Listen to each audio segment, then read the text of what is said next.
4-5 खात्याचा आपण पाहिलं की हे कुठून चाललेलं आहे. पहिल्या प्रश्नापासून लक्षात ठेवायचं. आत्माचा आनंद रूप आहे काय तुम्हाला सांगता आलं पाहिजे. आणि दुसरा प्रश्न कोणता आहे? आत्मस्वरूपाच्या ठिकाणी दुःख का लागले प्रश्न सोडवायचा आहे ना. गुरुजीने सांगितलं ना, तर म्हणलं आम्हाला आत्मविषयाच्या ठिकाणी काय होतो? आनंद होतो.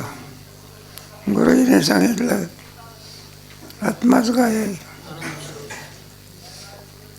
माझ्याकडे आत्मा जर आनंद रूप आहे तर विषयात आनंद भासतो. आपण सुंदर उत्तर पाहिलं की नाही का, सुखाकरता माणसाला विषयाची काय होते? इच्छा झाली म्हणजे वृत्ती चंचल होते. पुढे विषयाची काय होते? वृत्ती काय होते? स्थिर झालेल्या वृत्तीत आत्मानंदाचा काय पडते? आणि क्रिया क्रमाक्रमाने होते, काही एकदम होते. आणि आपल्याला असा भ्रम होते सुख कोणाचं आहे, वास्तविक नसून कोणाचं आहे. आपल्याला भ्रम होत असते श्रीखंडच गोड आहे, पण ती गोडी कोणाची आहे? तसं आनंद कोणाचा आहे? सुंदर उत्तर देतात. सगळ्या ग्रंथात असं आहे, पंचदशी सुद्धा आलं लक्षामध्ये. मग त्याच्यावरती पुन्हा प्रश्न केला. आपल्याला असं वाटतं की कुत्र्याचा दृष्टांत सांगितलं होतं ना. कुत्र्याचा दृष्टांत, कुत्रा हाड चिघळते. कोण? कुत्रा हाड काय करते? चिघळतं पाहिजे. आणि त्या हाडाच्यामुळे त्याच्यात दाढीला काय लागते? आणि त्या कुत्र्याला वाटते रक्त कुठलं आहे. पुन्हा पुन्हा पुन्हा पुन्हा चिघळतं ते. वास्तविक ते रक्त कुठलं आहे, पण त्याचं त्याला ज्ञान नाही. त्याप्रमाणे आपल्या लक्षामध्ये आपल्याला वाटते विषयातच काय आहे. त्याचा परिणाम काय होत असतो? मरेपर्यंत माणसं काय गोळा करत बसतात? विषयच गोळा करत बसतात. विषयाच्या सुखाने आपल्याला धान्य समजतात. काय समजतात नाही ना. आम्ही काय म्हणलो, आम्ही साधे माणसं, आम्ही बासमती भात खात असतो. भात का काय खा, बदाम खा. शेवटी कधी इच्छा पूर्ण होत, बदाम खा का काय खा, तरी शरीर म्हातारं झाल्याशिवाय राहत नाही. विषयाने कुठे मृत्यूपासून सुटका होत असते का? मग विषय प्रमाण लोक जे असतात ना, त्यांना काय पुनरुपी मरण पुनरुपी आहे का? म्हणून मनुष्य यामध्ये ज्ञानाला महत्व आहे. मनुष्य विषय सेवन केल्यानंतर जगेल कसा, असा प्रश्न उत्पन्न होतो ना. विषय सेवन केलं नाही तर जगेल कसा? म्हणजे मान्य आहे आम्हाला, विषय सुख नाही तर जगेल कसा आहे. पण जगून काय करायचं हा एक प्रश्न आहे ना. पण जगून काय करायचं म्हटलं, विषय सेवन करायचे. विषय सेवन कशाकरता? जगण्याकरता. जगून विषय सेवन करण्याकरता पशु जीवन बांधतात. कोणतं जीवन? पशुला काही ज्ञान आहे का? ते दिवसभर चढतो याच्या पलीकडे. पुन्हा मग मनुष्य यामध्ये काय काय मी उद्धार नाही का? मनुष्य यातलं करतो आहे. तात्पर्य कशा करता चाललेला आहे आपले? तो आनंद विषयाचा नसून कोणाचा आहे? मी तुम्हाला होऊन गेला की आता त्या आणखी विशेष विवरण आहे ते 6व्या तरंगात आहे. दुसरा प्रश्न, आत्मस्वरूपाच्या ठिकाणी दुःख नाही तर भासते. पहिला कोणता भात सांगितला? अजात भात. आणि दुसरा भात कोणता आहे? मग विवर्तवाद आणि त्याची संगती राहायची.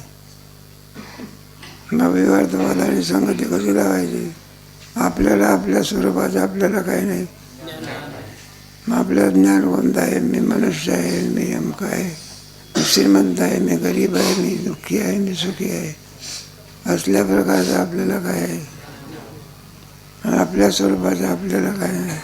मला 6व्या तरंगामध्ये मी कोण याचं उत्तर गोड दिलं आहे. 6व्या तरंगात म्हणजे आपल्याला आपल्या स्वरूपाचं काय आहे? अज्ञान आहे. आपल्या स्वरूपाचं अज्ञान असल्यामुळे आपल्याला आपल्या स्वरूपाचं काय नाही. मग ते अज्ञान आहे. त्या अज्ञानाचा परिणाम काय आहे? दुःख आहे. कशाचा परिणाम? संतांच्या ठिकाणी अज्ञान नाही, दुःख ते काहीच नाही. आणि भक्तिमुक्ती झाल्या कमारी हे कोणाचं मत आहे? सुखदुःख समान सकळ जीवाचा कृपा, ज्ञानाचा उद्भव भक्तिप्रेमा, धन्य जगी तुझी रामकृष्ण वासुरी. काय काय म्हणून हे दुःख काय होत आहे? त्या अज्ञानामुळे आपल्याला काय भासते? दुःख भासते. याच्याकरता हे 4-5 लोकांचं तुम्हाला हे सांगितलं. नाही तर भासते. मग 5 जण गेले ना, ते 5 कोणते?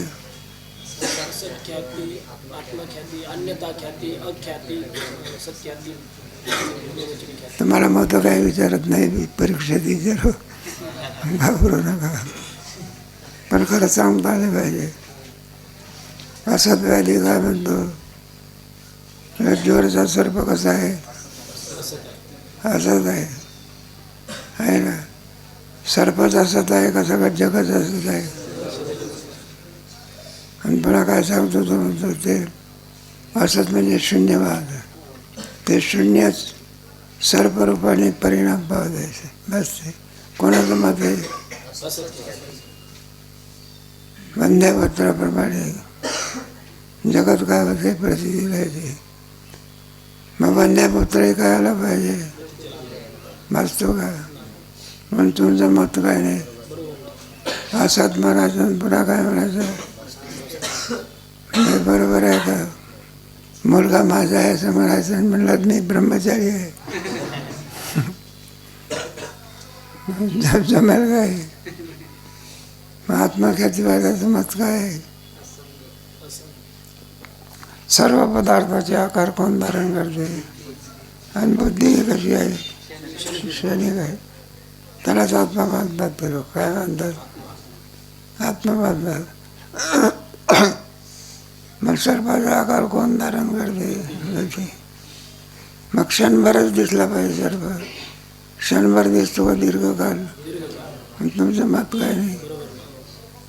पुढे तिसरा कोणता? अन्यथा ख्याती बसतो. आपापली मत.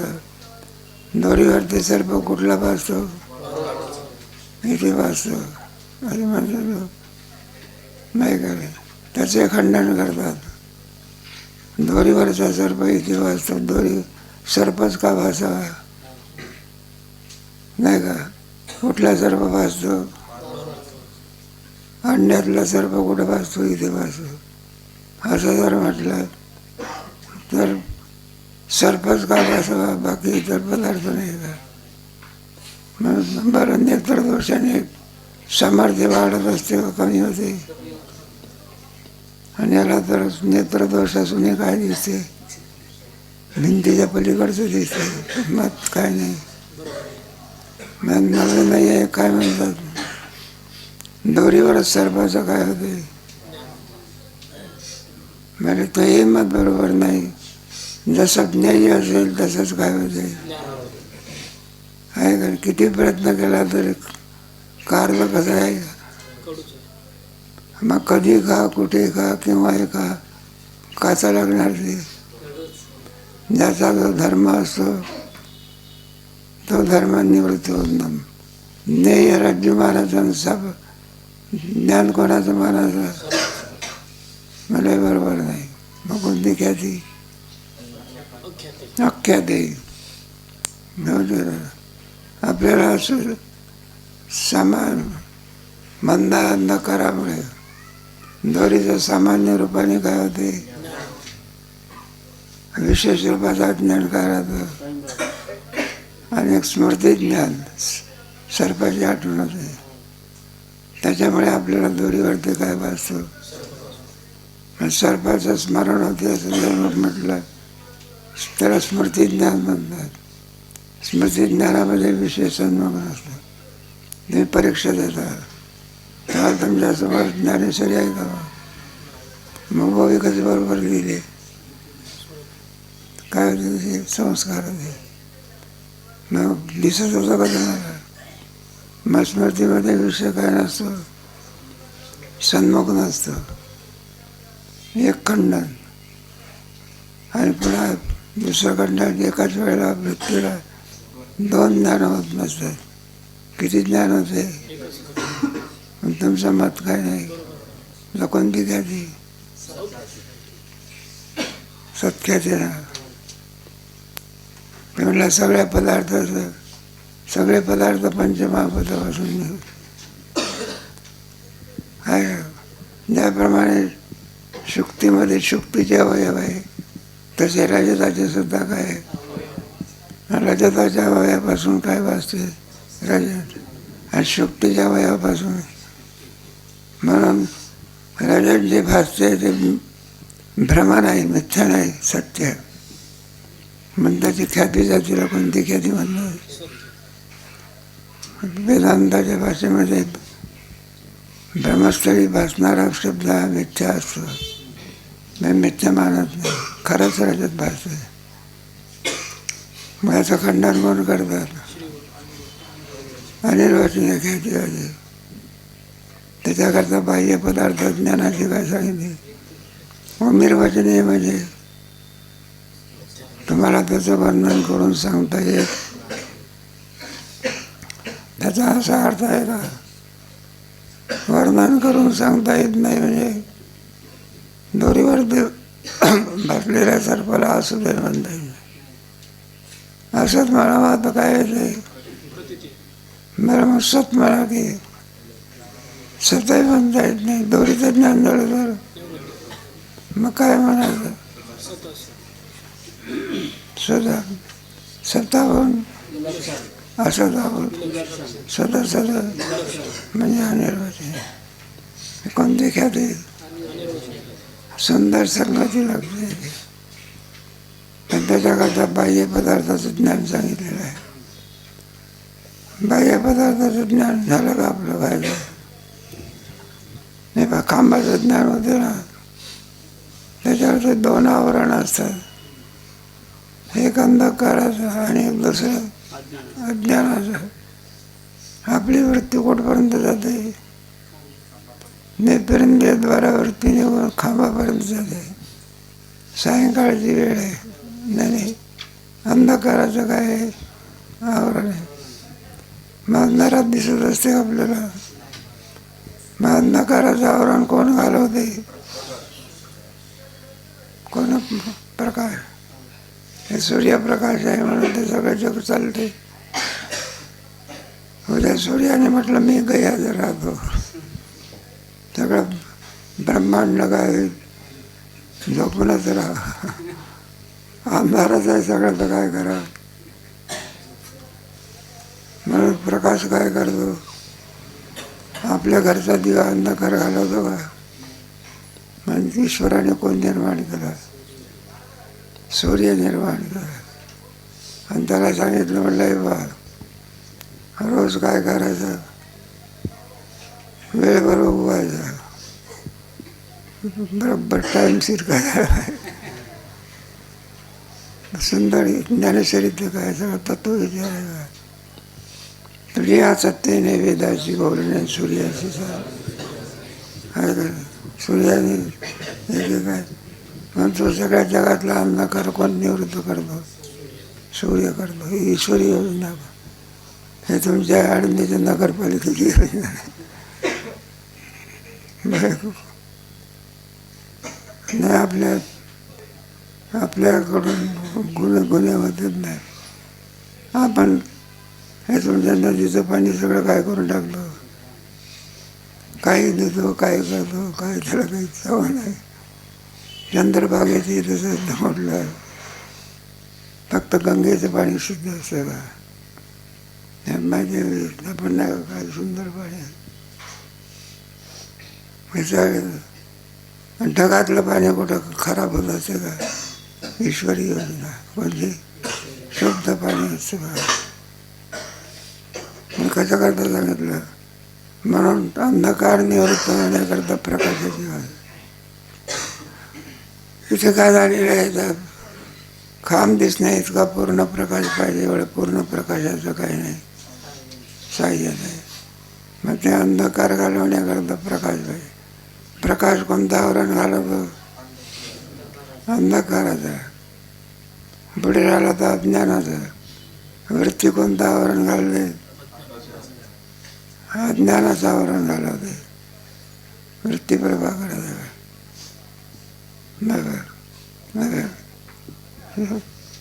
काय समजा आवरण भंग अर्थ वृत्ती आवरण आहे ना अज्ञानाचं, ते निवृत्त करण्याकरता हे सुंदर विचार आहे. आपल्याला जोपर्यंत त्याची जिज्ञासा होत नाही ना तोपर्यंत महत्त्व वाटत नाही.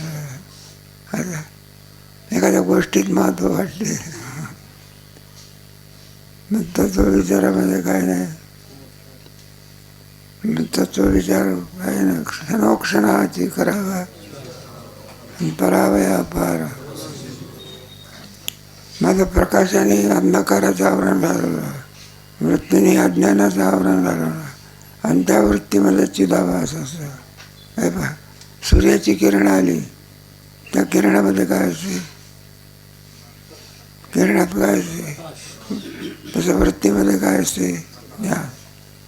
आणि ते चिदाभास म्हणजे ज्ञान या खांबाचं आपल्याला काय करून देते? बाह्य पदार्थ ज्ञानाची रीत कोणती? पुढे आणखी ब्रह्मपदार्थाची रीत सांगायची आहे. अच्छा, अनिर्वचनीय ख्यातीची रीती. शिष्य, सर्पाची उत्पत्ती कशी होते? उत्पत्ती होण्यास काहीतरी सामुग्री पाहिजे. सांगा. श्री गुरु उत्पत्तीचा प्रकार सांगतो, परंतु तो प्रकार सांगण्याची पूर्वी घटपटादी पदार्थांचे ज्ञान कसे होते हे समजले म्हणजे सर्पाची उत्पत्तीचा प्रकार समजण्यास सोपे होईल. सांगितलं तुम्हाला, खांबाचं ज्ञान कसं होते, घटाचं ज्ञान कसं होते, पटाचं ज्ञान कसं होते, माझी प्रीती सांगितली नव्हतं तुम्हाला. एकाएकी ज्ञान होत असे का? हे पोरं शिकतात ना कुठे मेडिकलमध्ये, त्या सुंदर असते बघा. आपल्याला जे ज्ञान होते त्यांना ते कल्पना असते. मग त्याच्यातले नेत्रविदारक हुशार लोक असतात. तुम्हाला का बरं ज्ञान होत नाही? उगीच ज्ञान होते का? त्याच्यामध्ये ते हुशार असल्यामुळे तुम्हाला अमका दोष आहे, तेव्हा अमकी निवृत्ती करा वगैरे. एकेका इंद्रियाचे एक काय असते. डॉक्टर असते ना, नेत्राचा स्पेशलिस्ट, तो कोणी डेंटलिस्ट, कोणी हृदयाचा आहे.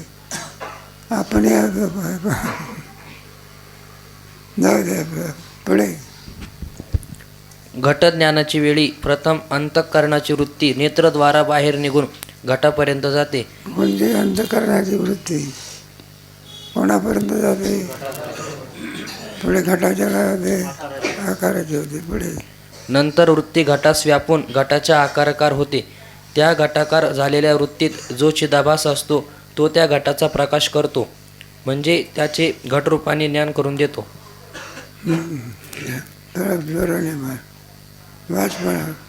त्या घटाकार झालेल्या वृत्तीत जो चिदाभास असतो तो त्या घटाचा प्रकाश करतो. त्याच्यात काय असते? चिदाभास असतो. ऊसाचं कांड असते की ऊसाचं, त्या ऊसामध्ये काय असते? सगळी गोडी असते.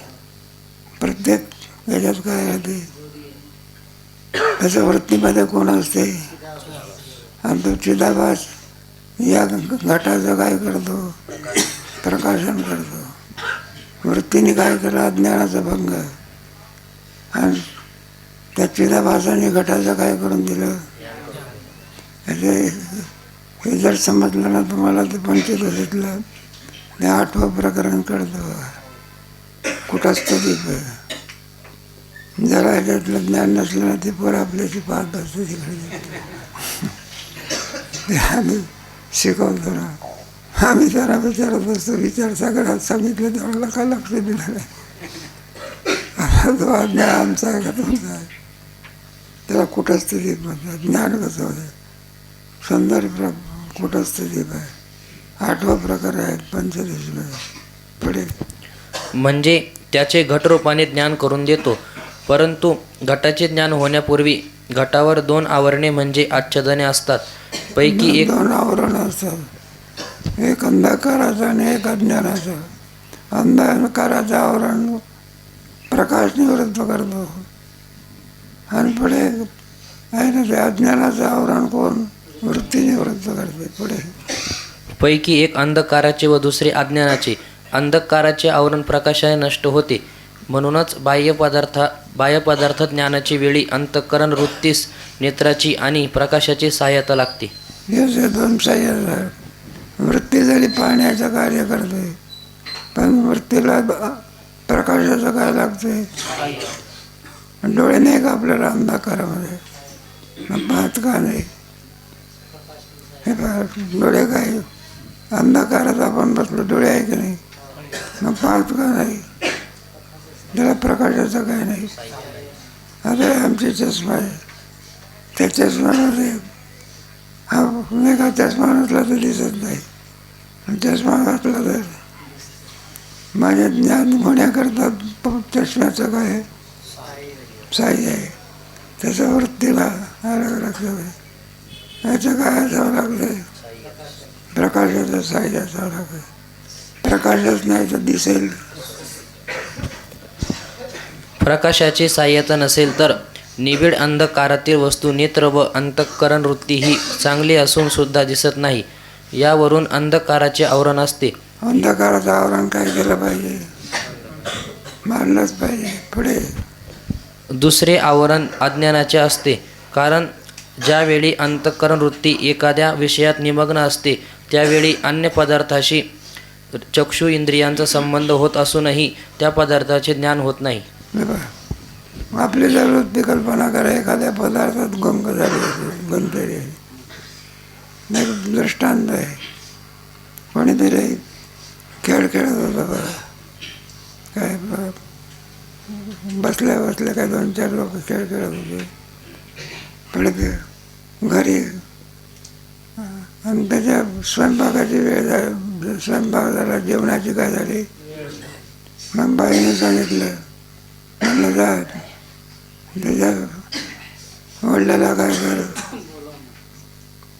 मग गेला मुलगा आणि तू सांगायला म्हणलं बाबा मला बाईनं बोलावलं आहे, तुमच्या मिसेसने काय केलं बोलावलं आहे की. पण त्याची वृत्ती पुढे स्थिर झालेली आहे. तो असा पाहत झाला तरी पण सुद्धा त्याला पाहूनही ज्ञान होत. आणि मग पुढे खेळामध्ये मग पुढे खेळ काय झाला संपला. आणि पुन्हा सांगतो बाळू तू केव्हा आला होता. मग त्याचा मुलगा शहाणा होता. असं नाही म्हटलं तुम्ही काय आंधळे होते का. मला डोळे भरून पाहिलं ना मला. मग ज्ञान का झालं नाही. वृत्ती कुठं गुंतलेली आहे. खेळण्यात गुंतलेली आहे. पाहूनही सुद्धा काय होत नाही. त्याप्रमाणे इथे एखादा मनुष्य चिंतन करीत असेल बुवा काय सांगतो याचं काय नाही. एवढा वेदांत आहे. वृत्ती अधिक विषय याचं एकीकरण व्हावं लागतं. तेव्हा कुठं आपल्याला पदार्थाचं काय होते. जर वृत्ती नसेल चिडे चोळी या द्या नाही शेवटच्या वाद्य वाजती नाही की जरा करे श्रवण श्रीकृष्ण वेणू. स्वामी तुकयाचा एवढा मला तुमच्या भागवतामध्ये गुरु केलं होतं ना. एक मनुष्य आपला बाणविन्या करण्याकरता मृत्यूवरी चतुरंग सैन्य गेलं. हत्ती दळ, घोडदळ, काय तुमचं सगळं. मग त्रस्त मनुष्य तिकडून आला, केव्हा म्हणायला लागले इथून सैन्य गेलं.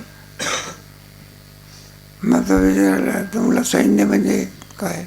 अहो म्हणलं इथून एवढं नाही का, हे वाजवत ते लग्नात जाणं आहे का युद्धात जाणं आहे, जोरजोरात ठोकत होते.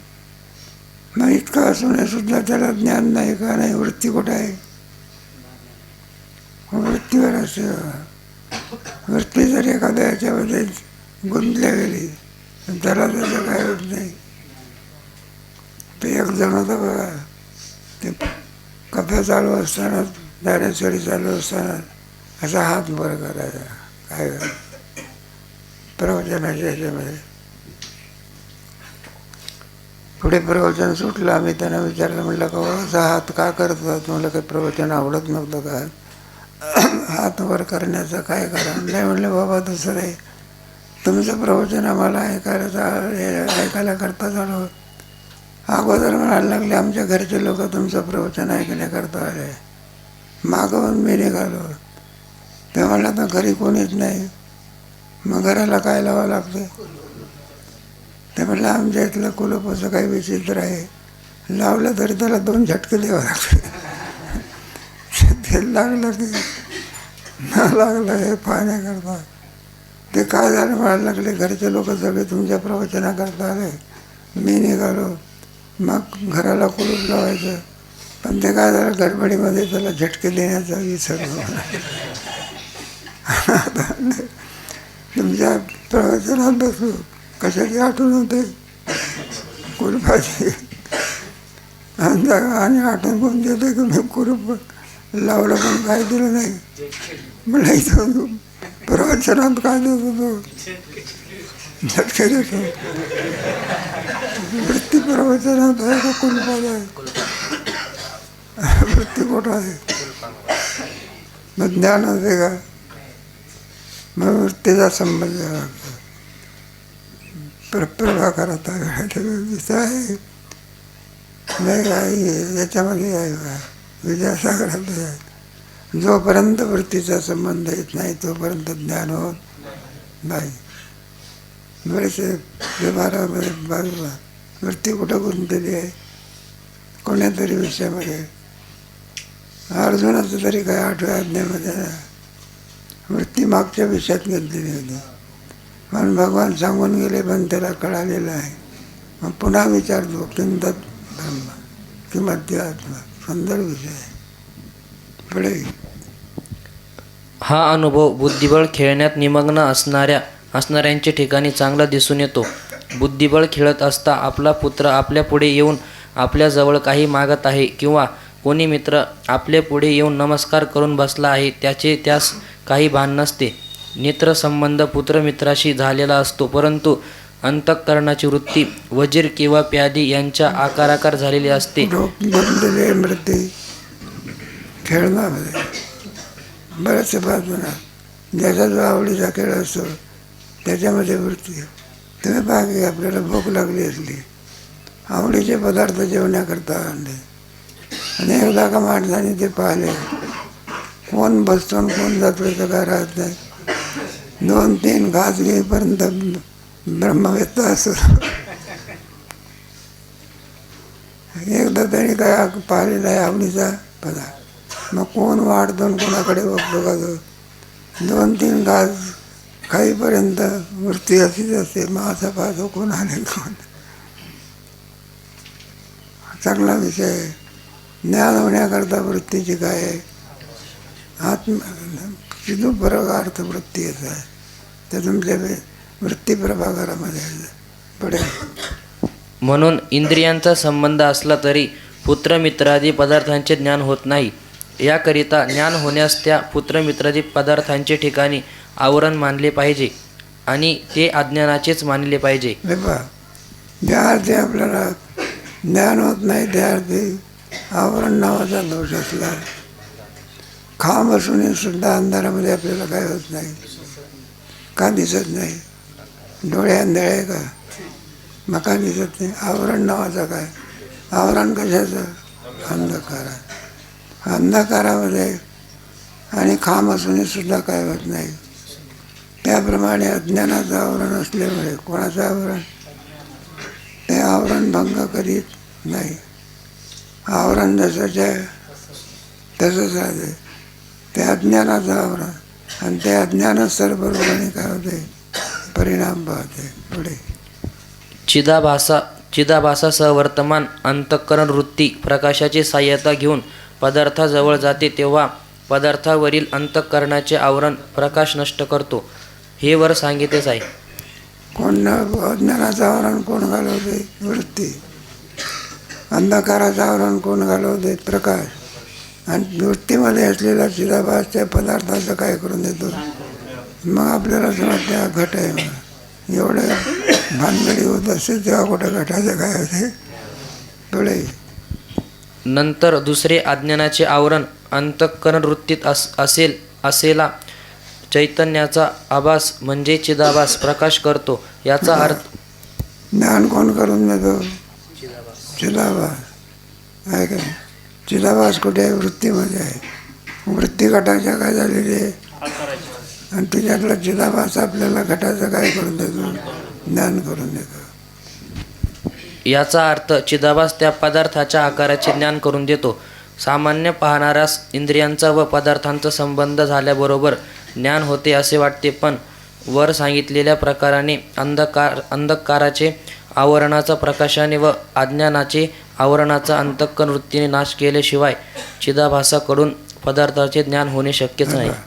अंधकार निवृत्त झाल्याशिवाय कोणत्याही पदार्थाचं काय होत नाही. अंधकार आणि अज्ञान दोन्ही निवृत्त. अंधकार कोण निवृत्त करतो? प्रकाश. आणि अज्ञान कोण निवृत्त करतो? चिदाभास, वृत्ती. आणि चिदाभास ज्ञान करून देतो. पुढे हा आवरण नाशाचा बुद्धीचा व्यापार फारच अल्प कालात होतो, म्हणून तो लक्षात येत नाही एवढेच. असो, पदार्थ ज्ञानाची रीती अशी आहे. अशा रीतीने तुम्ही लवकर होत असेल तर आपल्याला काय येत नाही. वृत्ती आपली कॅचअप करू शकत नाही. अशा रीतीने बाह्य पदार्थ ज्ञानाची रीती. आता ही रीती कशा करता सांगितली? आत्मस्वरूपाच्या ठिकाणचे काय दुःख भासते, आणि त्याचाच अर्थ इथे आहे. दोरीवर ते नसून सर्व भासतो. कसं? तसं आत्मस्वरूपाच्या ठिकाणी दुःख नसून भासते. त्याच्याकरता हे विवर्त ज्ञानाची काय सांगितली? आता सर्व भासतो. सुंदर विवेक केलेला आहे वाचायला. अनिर्वचनीय पदार्थ उत्पत्तीचा प्रकार. आता रज्जूवर ज्यावेळी सर्पबाण होते त्यावेळी काय प्रकार होतो तो सांगतो. ज्यावेळेला काय प्रकार होत असे, कधी सर्पाचा वास होतो त्यावेळेला काय प्रकार होतो? पुढे प्रथम अंतःकरणाची वृत्ती चक्षु इंद्रियद्वारा बाहेर निघून ज्या ठिकाणी रज्जू पडलेली असते त्या ठिकाणापर्यंत जाते. आपली वृत्ती कुठे जाते? नाही का? मंद अंधकारामध्ये. कुठे? काहीतरी दोरी सदृश्य पडलेलं असते तिथपर्यंत आपली वृत्ती जाते. आता त्या वृत्तीला बरं का पूर्ण प्रकाशाचं काही नाही, साह्य नाही. जेवढा प्रकाश पाहिजे तेवढा प्रकाशाचं साह्य वृत्तीला.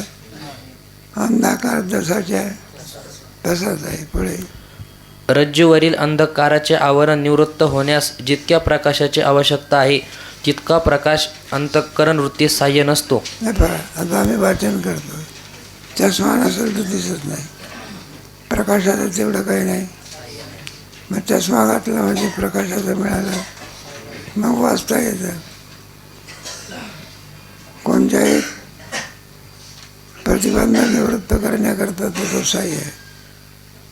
एखादा शेतकरी लोक विहीर खोदतात, मग खाली पाणी आहे का रे? मग पाणी का लागत नाही? अगं जमिनीचं काय आहे? मग पाणी लागेपर्यंत काय केलं पाहिजे? थोडं जर खोदलं पाणी नाही म्हटलं, पाणी नावाची वस्तूच नाही तर कुठं आहे का? पाणी लागेपर्यंत प्रतिबंध निवृत्त केला पाहिजे. त्याप्रमाणे सायंकाळच्या वेळेला पूर्ण प्रकाशाचं काय नसते, सामान्य ज्ञान होते. कोणतं ज्ञान? एक आंधळा होता बघा, तो दोंडा महाराजांच्या प्रवचनाकरता जायचा, पण कंदील घेऊन जायचा. आहे कोण? आंधळ्याला कंदिलाचा काय उपयोग, तरी कंदील घेऊन जायचा. त्याला विचारलं, म्हणलं का तुम्हाला काय फायदा आहे याचा कंदिलाच्या उजेडाचा? तुम्ही तर आंधळे आहे का? तर म्हणलं आम्हाला तरी फायदा नाही. तरी पण म्हणले बा तिकडून येणारा माणूस असला कोण, या कंदिलामुळे कळते त्याला की आंधळा घेऊन जायला. कोणी उंदराला म्हणून म्हणलं धडक देत नाही आपलं. सामान्य ज्ञान आणि विशेष ज्ञान. मंदांधकारणामध्ये दोरीचं कोणतं ज्ञान होते? स्पष्ट प्रकाशात ज्ञान आहे. मंदांधकारामध्ये कोणतं ज्ञान होते? आणि प्रकाशामध्ये विशेष. आता इथे काय झालेलं आहे, सायंकाळच्या वेळेला स्पष्ट प्रकाश असतो का? मग कोणता असतो? असं कोणतं ज्ञान झालं? पुढे अगदी निबिड अंधकारही नसतो. निबिड अंधकार असता तर अंतःकरण वृत्ती रज्जूपर्यंत पोहोचलीही नसती. अंधकारच असता तर मग सायंकाळच्या वेळेला आणि मध्यरात्रीच्या वेळेला फरक आहे का नाही? मध्यरात्री खरं दाट अंधकार असतो, सायंकाळच्या वेळेला मंद असतो. म्हणून धडीवर सर्प वाचण्याकरता मध्यरात्र नाही तर तो सर्पावर पाय देऊन जातो. एक रस्त्याने चाललं बा, काही अंधकार होतात, सर्पावर पाय देऊन गेला. कुठे गेला? मागावून दुसरा माणूस झाला, त्याला सर्प काय झाला? मग तो गेला अंतर, त्याला विचारायला म्हणलं का हो कसं काय आलं ते? म्हणलं बा आले ते. म्हणलं तुम्हाला काही थंड थंड वाटलं का? म्हणलं कुठलं बघायचं वाटलं? हा म्हणलं थोडंसं वाटलं थंड थंड. हो म्हटलं ते दोरी नव्हती, साप होता. काय होता? साप होता. पण त्याला ज्ञान का झालं नाही? वृत्ती कुठं आहे? लगेच साप होता म्हटलं झेंडू झाला बघा त्याला. तो विचित्र प्राणी आहे तो. चावं न जावं माणसाला धक्का दिल्याशिवाय राहत नाही. त्याचं नावच सुद्धा खराब आहे की काय असते बेटकुळी लोक म्हणतात साप निघाला सगळं कीर्तन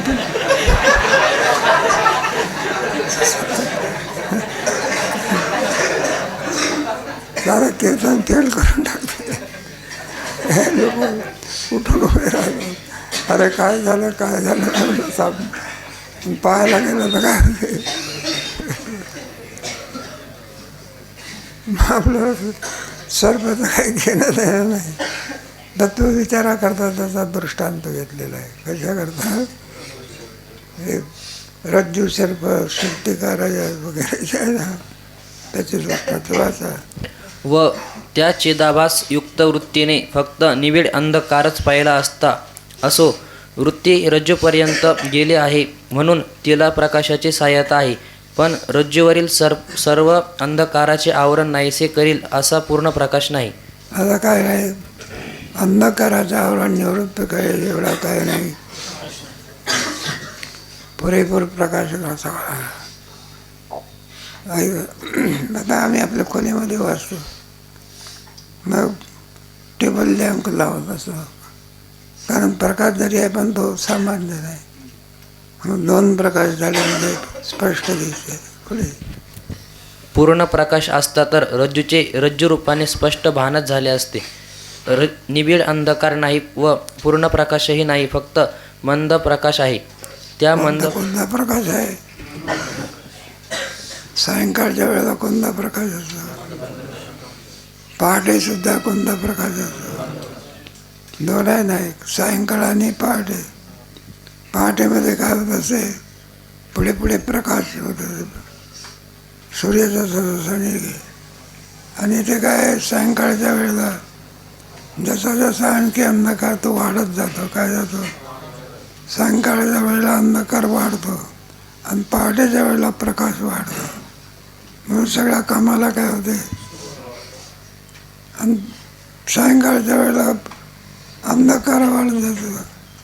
मग झोपेला काय होतं, परिणाम होतो. पुढे त्या मंद प्रकाशाने ही रज्जू आहे असे ज्ञान होत नाही. फक्त इदम म्हणजे हे या ठिकाणी काहीतरी पडले आहे असे रज्जूचे सामान्य ज्ञान होते. कोणतं ज्ञान होते, ज्याच्यामध्ये विशेष रूप ज्ञान असते त्याला सामान्य ज्ञान म्हणतात. हे बघ, या लाकडामध्ये अग्नी आहे का नाही, म्हणजे सामान्य रूपाने. कोणत्या रूपाने, आगपेटीच्या काडीमध्ये अग्नी आहे का नाही, कोणत्या रूपाने. आणि घर्षण केलं तर आगपेटीची गाडी अशी लावली, एखाद्या थोडी आणखी अशी लावली तर सामान्य. आणि तसा आपल्या जे परमात्मा आहे पण कोणत्या रूपाने, भक्ताच्या ठिकाणी, तैसा हृदयामध्ये नाही. आता असे पहा की अंतःकरण वृत्ती रज्जूजवळ गेली आहे. तिचे काम रज्जूवरील अज्ञानाचे आवरण नाश करण्याचे आहे, परंतु योग्य प्रकाशाची तिला सहाय्यता नाही, म्हणून रज्जूवरील आवरणाचा नाश केला जात नाही. यामुळे रज्जूच्या विशेष रूपाचे अज्ञान कायम आहे. मग अज्ञान काय राहिलं, पूर्ण प्रकाशाचं काही नाही, म्हणून विशेष रूपाचं अज्ञान काय राहिलं. आणि त्या अज्ञानाचाच परिणाम सर्प आहे. पुढे वास्तविक पाहिले तर अज्ञान जड रज्जूचे आश्रित म्हणता येणार नाही, कारण वेदांत मतात सर्व व्यावहारिक पदार्थास ब्रह्मचैतन्य अधिष्ठान आहे आणि त्या ब्रह्मचैतन्याचे आश्रित त्रिगुणात्मक अज्ञान आहे. म्हणून जड पदार्थाला राहत नाही, चैतन्याला अनुसरून राहत. कोणताही जडाला सहाय्यकारी होऊ देत नाही.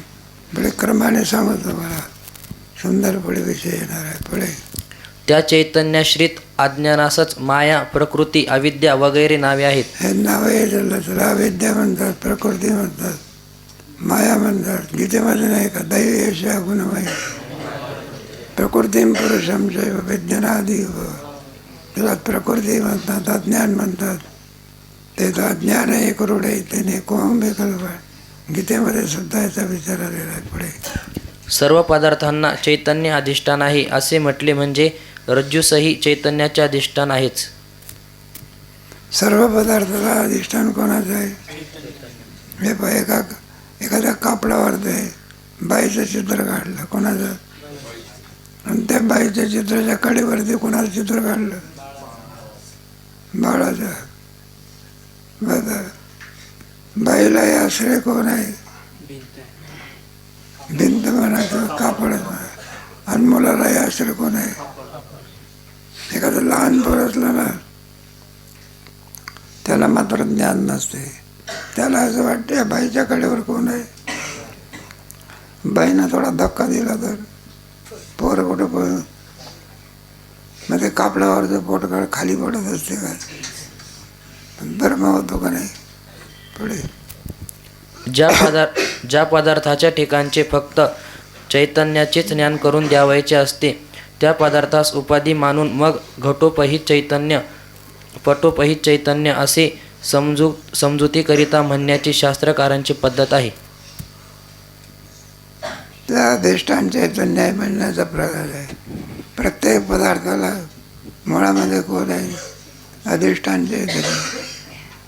दोरीवरती सर्व वस्तू अधिष्ठान कोण आहे, दोरी आहे. आणि दोरी कल्पितच आहे. सर्प जसा कल्पित अशी दोरी काय आहे, कल्पित त्याला कोण आचरण आहे, चैतन्य. बरं नाही का लक्षात. सर्प सुद्धा कसं आहे,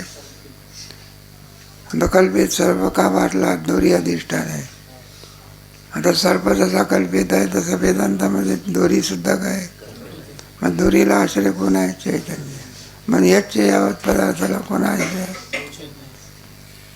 आश्रय लागतो ना. हे रूळ गाडी धावत असते, मग ते गाडी, रेल्वेची गाडी जात असते, तिला अधिष्ठान कोण आहे? रूळ आहे. रूळच नाही तर गाडी धावेल. आपल्या सगळ्या गाड्या बिड्या चालत असते, त्याला अधिष्ठान पृथ्वी आहे. नाही तर मग गाडीच्या बरोबर पृथ्वी जायला लागले पुढे. त्याप्रमाणे अज्ञानाचे आवरण वास्तविक रज्जूचे ठिकाणी नाही, ते रज्जूपहित चैतन्याचे ठिकाणीच आहे. परंतु रज्जू आणि चैतन्य एकाच देशात आहे, म्हणून रज्जू आश्रित अज्ञान असा व्यवहार केला असो. म्हणून रज्जूवर ते सर्व वास्तव. रज्जू सुद्धा कल्पित आहे. कल्पिताला सुद्धा काय असावं लागते? दोरीवरचा अनेक आपण एक कापडावरचं बाईचं चित्र खरोखर आहे का कल्पित आहे? दिसण्यापुरतं आहे का नाही? एखाद्या व्यावहारिक माणसाने म्हणा किंवा काय म्हणा, एका कापडावरती असलेला जे पोरं असतात ना, ते तुमचे टी व्ही पाहत असतात आणि त्या टी व्हीमध्ये सगळं दिसतं बघा. तो रावण सीतेला काय करतो? घेऊन जातो. एखाद्या माणसाला काय होत असते, मला काय दुष्ट रावण आहे, निरपराध बाईला घेऊन चाललेला आहे, याला आणलं पाहिजे म्हणलं.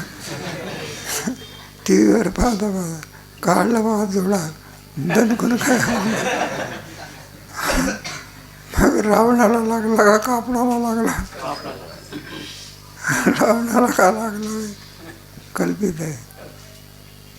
पुढे मंद अंधकारामुळे त्या रज्जूपहित चैतन्याचे ठिकाणी असणाऱ्या अज्ञानाचा वृत्तीने नाश होत नाही. मग त्या अज्ञानाचे ठिकाणी शोभ होऊन म्हणजे विकार उत्पन्न होऊन ते अज्ञान सर्परूपाने परिणाम पावते. मग ते सर्परूपाने काय पावते? मग हे कोणत्या पदार्थाची रीती आहे? अनिर्वचनीय पदार्थाची रीती आहे. ते नारायण शासनाचं आहे अज्ञान, म्हणून त्याला विवर्तवाद म्हणायचं. दोरीवर ते भासलेला सर्प कोणाचा कार्य आहे? तो अंड्यातला नाही. मग कसा आहे? तो आपल्या कल्पनेतला आहे. कल्पना मात्र न च मस्तानी भूतानी कल्पना लोपे भ्रंशे. त्याला कल्पनावाद म्हणतात. तुम्हाला पुढे सांगू की खरोखरच तिथे काही सर्प आहे का तिथे? कल्पनेत आहे. बरं खरा दोरीवरचा सर्प नाहीसा होत असतो म्हणजे कल्पना झाली. आत्मस्वरूपाच्या ठिकाणी कल्पना झाली म्हणजे जगत भासते, आणि ती कल्पना निवारी तर पुन्हा भासलेलं जगत काय होते? तुमच्या ज्ञानेश्वरीमध्ये ज्ञानेश्वर महाराजांनी 9व्या अध्यायात 3-4 श्लोकामध्ये गोड सांगितले आहे. पुढे आता तो अज्ञान कार्य सर्प व्यावहारिक सत म्हणावा तर रज्जू ज्ञानाने त्याचा बाध होतो, म्हणून सत म्हणता येत नाही. आणि जर वंद्यपुत्राप्रमाणे असत म्हणावा तर प्रत्यक्ष प्रतीत होतो, म्हणून असतही म्हणता येत नाही. आता त्या अज्ञानाचं कार्य सर्प आहे, त्याला सत म्हणावा तर दोरीच्या ज्ञानाने काय होतं? त्याचा बाध होतो. बरं असत म्हणावं तर काय येते? मग असतही म्हणता येत नाही. पुढे काय म्हणता येत नाही? सतही म्हणता येत नाही. म्हणजे असताहून विलक्षण, सताहून सदा ते गोष्ट सांगतात ना. ते दुर्वास ऋषी आले होते, ते यमुनेच्या पलीकडे उतरले होते.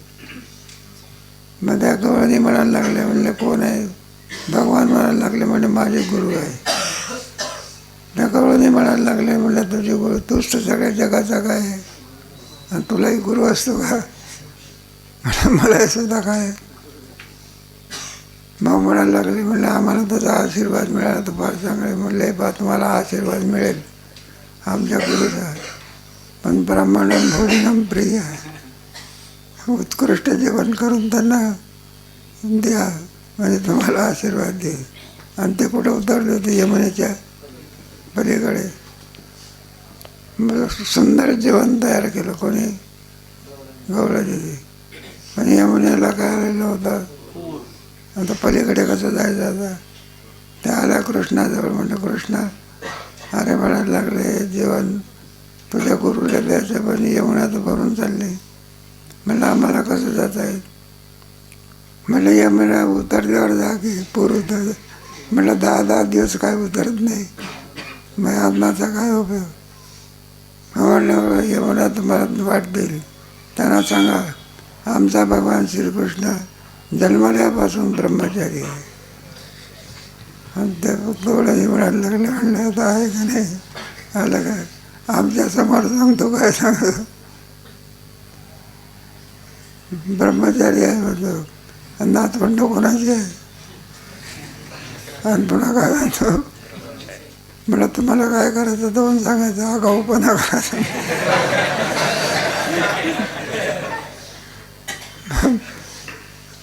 आता देवाची इच्छा आहे. यमुनेला पूर आलेला होता. म्हणलं आमचा भगवान श्रीकृष्ण जन्माल्यापासून काय यमुनेने काय दिली, वाट दिली. पुढे त्याचे जेवण होतं ना, ते घेऊन गेले दुर्वासा देवा. म्हणले महाराज तुमच्याकरता जेवण आणलेलं आहे. महाराज म्हणलं जेवा की. मग त्याच्या म्हटलं तुम्ही रांग लावा, काय लावा, असे रांग लावा आपापल्या जेवणाचे ताटं घेऊन. म्हणलं मग तुम्ही जेवण कसं करता. म्हणलं मी करतो, येऊन टाकायचं पेवासारखा आपला. भरपूर टाकलं बघा. आता पलीकडे जायचं कसं, यमुना भरत यायचं. म्हणजे तुम्ही आल्या कशा. तर म्हणलं मंत्र सांगितलं आमचा भगवान श्रीकृष्ण जन्मल्यापासून काय.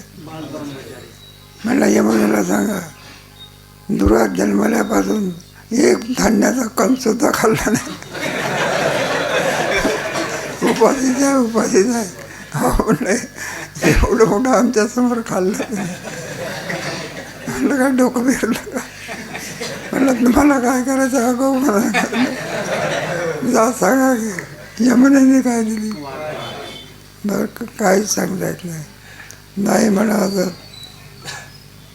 बरं भगवान ब्रह्मचारी नाही म्हणावं तर काय दिली यमुना. बरं ब्रह्मचारी म्हणावं तर मुलं आहेत. मग काय म्हणता येत नाही, ब्रह्मचारी म्हणता येत नाही, गृहस्थही. तसा दोरीवरती भासलेला सर्प सतही म्हणता येत नाही, काय म्हणता येत नाही. मग काय म्हणायचं अनेक होतं. संपलं का. थोडं बाकी. याकरिता त्या सर्पास स्वतःहून विलक्षण अनिर्वचनीय म्हणणे भाग आहे, दुसरा मार्गच नाही. याचप्रमाणे शिंपीचे ठिकाणी रूपे किंवा स्थानूचे ठिकाणी पुरुष हे अनिर्वचनीय उत्पन्न होतात. अशी अनिर्वचनीय ख्यातीमध्ये पदार्थ उत्पत्तीची रीती आहे मानतात. अशा रीतीने पदार्थ कसा उत्पन्न होतो बरं का. हे वेदांतशास्त्रातली प्रक्रिया आहे. आणखी पुन्हा सर्प कसा उत्पन्न होतो याचा विचार केला, त्याचा विचार कधी